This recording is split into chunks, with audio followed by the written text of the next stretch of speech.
ಪ್ರಶ್ನೋತ್ತರಗಳು. ಪ್ರಶ್ನೆ 1. ಚದುರಂಗ ಎಂಬುದು ಯಾರ ಕಾವ್ಯನಾಮವಾಗಿದೆ? ಅವರ ಜನ್ಮಸ್ಥಳ ಯಾವುದು? ಅವರ ತಂದೆ ತಾಯಿಯ ಹೆಸರೇನು? ಚದುರಂಗರ ಯಾವ ಕೃತಿಗಳು ಚಲನಚಿತ್ರಗಳಾಗಿವೆ? ಉತ್ತರ: ಚದುರಂಗ ಎಂಬುದು ಶ್ರೀ ಎಂ ಸುಬ್ರಹ್ಮಣ್ಯ ರಾಜೇ ಅರಸುರವರ ಕಾವ್ಯನಾಮ. ಇವರು ಮೈಸೂರು ಜಿಲ್ಲೆ ಹುಣಸೂರು ತಾಲೂಕು ಕಲ್ಲಹಳ್ಳಿ ಗ್ರಾಮದಲ್ಲಿ ಜನಿಸಿದರು. ಇವರ ತಂದೆ ಮುದ್ದು ರಾಜೇ ಅರಸು, ತಾಯಿ ಮರುದೇವಿ ಅಮ್ಮಣ್ಣಿ. ಚದುರಂಗ ರಚಿಸಿದ ಉಯ್ಯಾಲೆ ಹಾಗೂ ಸರ್ವಮಂಗಳ ಕಾದಂಬರಿಗಳು ಚಲನಚಿತ್ರಗಳಾಗಿವೆ. ಪ್ರಶ್ನೆ 2. ಕರೀಮನು ವೇಗವಾಗಿ ಎಲ್ಲಿಗೆ ಹೋಗುತ್ತಿದ್ದನು? ಅವನಿಗೆ ನಗು ಬರಲು ಕಾರಣವೇನು? ಉತ್ತರ: ಕರೀಮನು ಬೀಡಿ ಫ್ಯಾಕ್ಟರಿಯಲ್ಲಿ ಕೆಲಸ ಮಾಡುತ್ತಿದ್ದ. ಆದರೆ ದಾರಿಯಲ್ಲಿ ಗೋಲಿ ಆಡುವ ಗೆಳೆಯರ ಗುಂಪಿನಲ್ಲಿ ಬೆರೆತು ತಾನೂ ಗೋಲಿ ಆಡಿದ. ಆದರೆ ಅವನು ಬೀಡಿ ಫ್ಯಾಕ್ಟರಿಗೆ ಹೋಗಲು ವೇಳೆಯಾಗಿತ್ತು. ಆದ್ದರಿಂದ ವೇಗವಾಗಿ ಕಾರ್ಖಾನೆಯ ಕಡೆಗೆ ಹೆಜ್ಜೆ ಹಾಕುತ್ತಿದ್ದ. ಹೀಗೆ ನಡೆಯುತ್ತಿರುವಾಗ ಕರೀಮ ತಾನು ಆಡಿದ ಆಟದ ಸವಿಯನ್ನು ಮೆಲುಕು ಹಾಕುತ್ತಿದ್ದನು. ಆಗ ಕರೀಮನಿಗೆ ಗೆಳೆಯರೆಲ್ಲ ಕೂಡಿ ಬೋಂಡಾ ಬೋಂಡಾ ಎಂದು ಗೇಲಿ ಮಾಡುತ್ತಿದ್ದ ನಾಯ್ಡು ನೆನಪಾದನು. ನಾಯ್ಡು ತನ್ನ ದಪ್ಪ ದೇಹವನ್ನು ಹೊತ್ತು ಕುಂಟಲಾರದೆ ಕುಂಟುತ್ತಿದ್ದ ದೃಶ್ಯ ಕಣ್ಣೆದುರಿಗೆ ಬಂದಿತು. ಈ ನಾಯ್ಡು ಯಾವಾಗಲೂ ಆಟದಲ್ಲಿ ಸೋಲುತ್ತಿದ್ದ. ಹೀಗೆ ನಾಯ್ಡು ಆಟ ಆಡಿ ಸೋಲುವುದು, ಕುಂಟುವುದನ್ನೆಲ್ಲ ನೆನಪಿಸಿಕೊಂಡು ಕರೀಮನಿಗೆ ನಗು ಬಂದಿತ್ತು.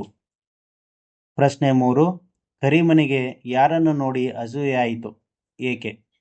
ಉತ್ತರ: ಕರೀಮನಿಗೆ ಶಾಲೆಗೆ ಹೋಗುತ್ತಿದ್ದ ಜನಾರ್ದನನನ್ನು ಕಂಡು ಅಸೂಯೆಯಾಯಿತು.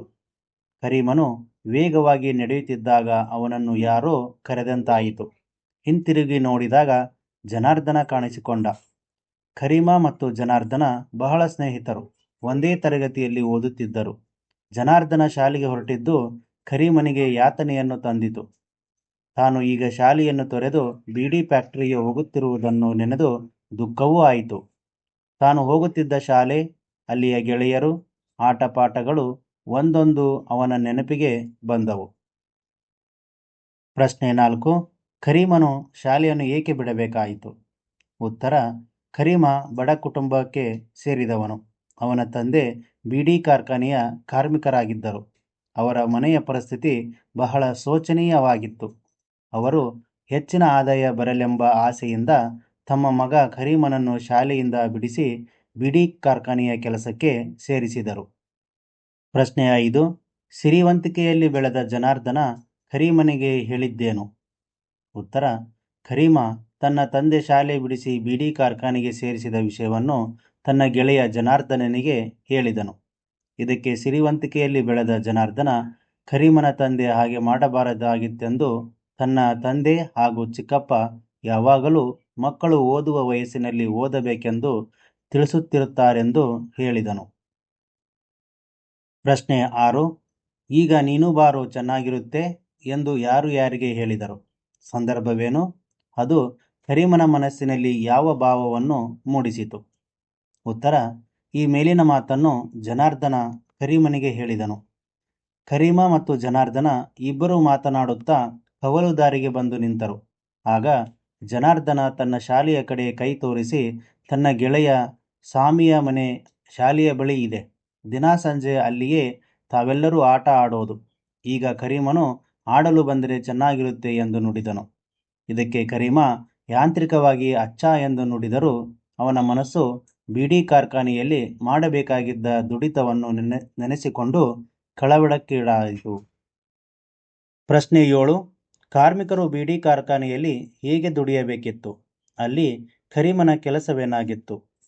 ಉತ್ತರ: ಬೀಡಿ ಕಾರ್ಖಾನೆಯ ಕಾರ್ಮಿಕರು ಬೆಳಗ್ಗೆ ಮಾತ್ರವಲ್ಲದೆ ಸಂಜೆಯೂ ಸಹ ಕೆಲಸ ಮಾಡಬೇಕಿತ್ತು.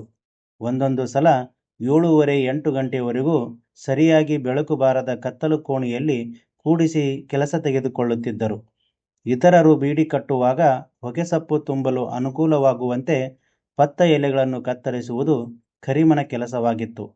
ಮಧ್ಯೆ ಹೊರ ಹೋಗಲು ಮಿಸುಕಾಡಿದರೆ ಕರೀಮನ ಅಪ್ಪ ಕೋಪದಿಂದ ನೋಡುತ್ತಿದ್ದರು. ಆಗ ಕರೀಮ ಬೇರೆ ದಾರಿ ಇಲ್ಲದೆ ಕೂತು ಕೆಲಸ ಮಾಡಬೇಕಾಗಿತ್ತು. ಪ್ರಶ್ನೆ 8. ತಿಮ್ಮಾರೆಡ್ಡಿಗೆ ಅವಮಾನವಾಗಿ ಕೋಪ ಉಂಟಾಗಲು ಕಾರಣವೇನು? ಉತ್ತರ: ಬೀಡಿ ಫ್ಯಾಕ್ಟರಿಯ ಎದುರುಗಡೆ ಹುಡುಗರ ತಂಡವೊಂದು ಚಿಣ್ಣಿ ಆಡುತ್ತಿತ್ತು. ಕರೀಮನಿಗೆ ಚಿಣ್ಣಿ ಆಟವೆಂದರೆ ಬಹಳ ಇಷ್ಟ. ಕರೀಮ ಬೀಡಿ ಫ್ಯಾಕ್ಟರಿಯನ್ನು ಸಂಪೂರ್ಣವಾಗಿ ಮರೆತು ಆಟ ನೋಡುತ್ತಾ ನಿಂತನು. ಅಲ್ಲಿ ತಿಮ್ಮಾರೆಡ್ಡಿ ಎಂಬ ಹುಡುಗ ಬಾಗಿ ನಿಂತು ದಾಂಡು ಹಿಡಿದು ಗುಳಿಯಲ್ಲಿದ್ದ ಚಿಣ್ಣಿಯನ್ನೇ ನಿಟ್ಟಿಸುತ್ತಾ ತುಚೀಪ್ ತುದಾಂಡ್ ತುಬದ್ ರೆಡಿ ಎಂದು ಹುಡುಗ ಕೂಗಿ ಹೇಳಿದ. ದೂರದಲ್ಲಿದ್ದ ಎದುರು ಪಕ್ಷದ ಹುಡುಗರು ಚಿಣ್ಣಿ ಹಿಡಿಯಲು ಸಿದ್ಧರಾಗಿ ರೆಡಿ ಎಂದರು. ತಿಮ್ಮಾರೆಡ್ಡಿ ದಾಂಡಿನಿಂದ ಚಿಣ್ಣಿಯನ್ನು ಕುಟುಕಿ ಮೇಲೆ ನೆಗೆದ ಚಿಣ್ಣಿಯ ಮೇಲೆ ಬಲವಾಗಿ ದಾಂಡು ಮತ್ತೆ ಬೀಸಿದ. ಆದರೆ ಅವನು ಹಾಗೆ ಬೀಸಿದ ದಾಂಡಿಗೂ ಚಿಣ್ಣಿಗೂ ಸೇರಿಕೆ ಆಗಲಿಲ್ಲ. ಬರಿಯ ಗಾಳಿಯಲ್ಲಿ ದಾಂಡನ್ನು ಬೀಸಿ ಗಿರ್ರನೆ ತನ್ನನ್ನೇ ಒಂದು ಸುತ್ತು ಸುತ್ತಿ ತಿಮ್ಮಾರೆಡ್ಡಿ ನಿಂತುಕೊಂಡ. ಮೇಲೆ ನೆಗೆದಿದ್ದ ಚಿಣ್ಣಿ ಅದೇ ಜಾಗದಲ್ಲಿ ಬಿದ್ದಿತು. ಇದನ್ನು ಕಂಡ ಕರೀಮ ಜೋರಾಗಿ ನಕ್ಕುಬಿಟ್ಟ. ಇತರರ ಹುಡುಗರು ಜೋರಾಗಿ ನಕ್ಕುಬಿಟ್ಟರು. ತಿಮ್ಮಾರೆಡ್ಡಿಗೆ ಅವಮಾನವಾದಂತಾಗಿ ಕೋಪ ಬಂದಿತು. ಪ್ರಶ್ನೆ 9. ಹುಡುಗರ ತಂಡ ಕರೀಮನನ್ನು ಮೆಚ್ಚಿದ ಸಂದರ್ಭವನ್ನು ವಿವರಿಸಿ. ಉತ್ತರ: ತಿಮ್ಮಾರೆಡ್ಡಿಯು ಬರೇ ಗಾಳಿಯಲ್ಲಿ ದಾಂಡು ಬೀಸಿದ್ದಕ್ಕೆ ಹುಡುಗರೆಲ್ಲ ನಕ್ಕರು. ಕರೀಮನೂ ನಕ್ಕುಬಿಟ್ಟನು. ತಿಮ್ಮಾರೆಡ್ಡಿ ಕರೀಮನಿಗೆ ಆಡಲು ಸವಾಲು ಹಾಕಿದಾಗ ಕರೀಮ ತನಗೆ ಆಡಲು ಬಿಟ್ಟರೆ ತೋರಿಸ್ತೀನಿ ಎಂದು ಪ್ರತಿ ಸವಾಲು ಹಾಕಿದನು. ಸ್ಪರ್ಧೆ ಎಂದರೆ ಕರೀಮನಿಗೆ 10 ಭುಜ ಬಂದು ಬಿಡುತ್ತಿತ್ತು. ಮಾಡೇ ಮಾಡ್ತೇನೆ ಎಂಬ ಕೆಚ್ಚು ಅವನನ್ನು ಮುನ್ನುಗ್ಗಿಸುತ್ತಿತ್ತು.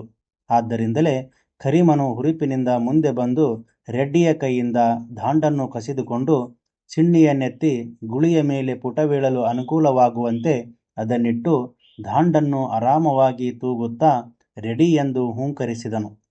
ದೂರದಲ್ಲಿ ನಿಂತ ಹುಡುಗರು ವಾಡಿಕೆಯಂತೆ ಹ್ಞೂ ರೆಡಿ ಎಂದರು.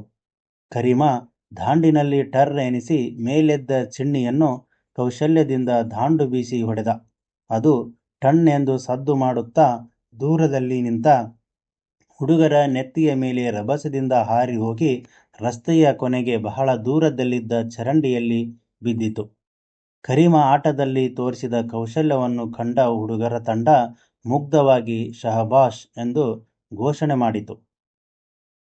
ಪ್ರಶ್ನೆ 10. ಕರೀಮನ ಮನಸ್ಸು ಬಂಧನದಲ್ಲಿ ಸಿಕ್ಕಿಬಿದ್ದ ಹಕ್ಕಿಯಂತೆ ಒದ್ದಾಡಲು ಕಾರಣವೇನು? ವಿವರಿಸಿ.